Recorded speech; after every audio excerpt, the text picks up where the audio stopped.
Been a very, like, I don't know, the last year has been very cool for me. It's been a real changing, sort of finding myself kind of thing. And so a lot of my stuff's been focusing on that, and like just asking questions about where I came from and what motivates me and what brings me to getting up in the morning without even, what makes me launch out of bed, as opposed to like, oh, I gotta go to this or I gotta go to that. Like finding real inspiration in things. That's where I've really been focusing on lately.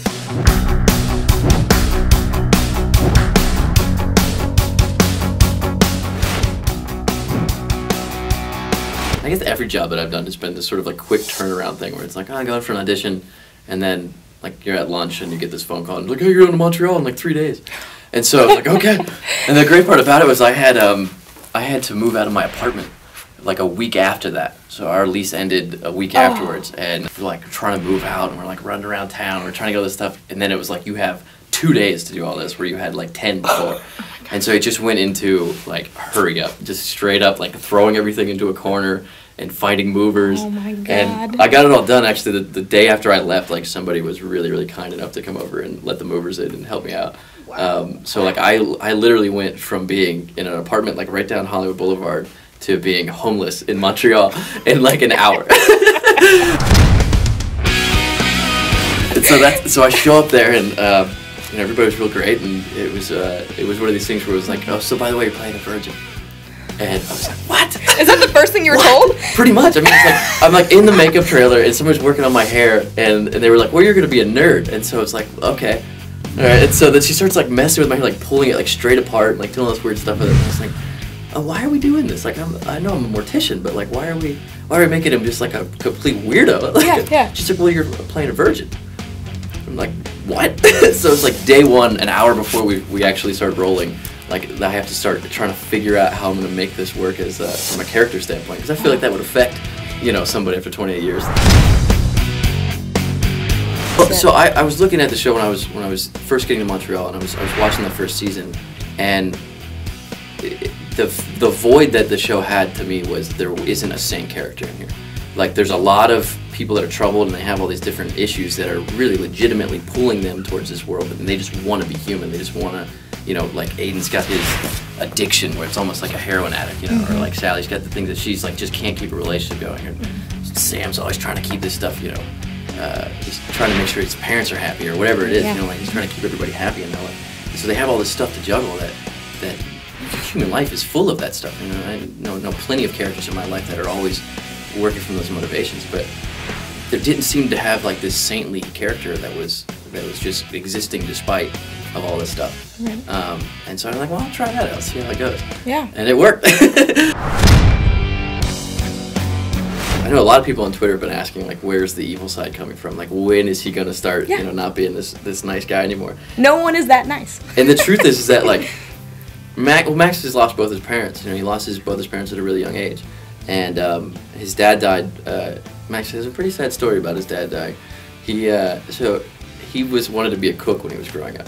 And Max was like really into cooking, and so he gave his dad like the first meal he ever cooked was this spaghetti bolognese. It was just really nice. It was a nice meal. He's 11, so it was his best that 11-year-old could do.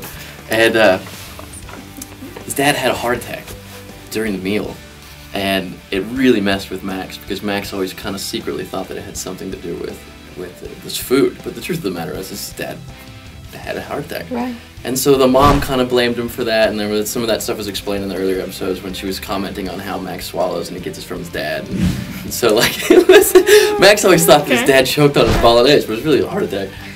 Poor Max, he's had it. And so like there was this really, like kind of tumultuous relationship between the mother and Max at that point, because from that point on it was like, does Linda blame him? Does, like, there is a little bit of that sort of, everybody goes through that kind of stuff, it's not just straightforward in that way with him. And so he really took a lot of this stuff on growing up. And so when he became an orphan at 15, sort of on his own, like he had to really fend for himself. And I think there's a real thing that haunted Max of everybody that he loves ends up leaving him in some way.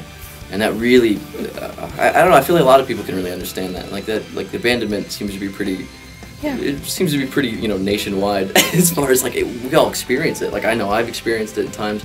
And so when I was trying to figure out how to fill Max, this character, fill him up with some of these different ideas and these different motivations, like that was one that was such an obvious one, coming from where he came from, and so yeah, like that was.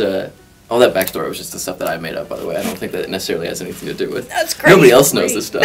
Now they will. Now they will. He chose to be a virgin. I don't ever see Max like having a hard time necessarily talking to people, or because he works in the public all the time. Yeah. And I think he really took on the servant's attitude of what a mortician has to deal with, because that's a real servant's job. I mean, like that job is. You have to deal with some really heavy stuff. Yeah. Day in, day out. Yeah. And so it's this idea of allowing people to go through that process, and I'll take care of the, the stuff that's just like too much to even think about. So that sort of mindset, mixed with this own sort of personal charge that he feel like he has to take on because of his parents and everything. Like it really kind of made it hard for him to conceivably get into relationships that are. There's a lot of messiness in the relationship world, so he was sort of thinking like, let's just skip this altogether, and I'm gonna have this self-imposed monkhood, I guess. And, because of that, I saw Max like really taking a lot of responsibility to do this thing that his dad wanted him to do, to like keep this family business going, even though it wasn't necessarily his dream. Like he was still gonna take it on by way of like duty and honor in that way. And I found Max sort of starting to become much more of a. He kind of had this like monk quality to him in that way, like.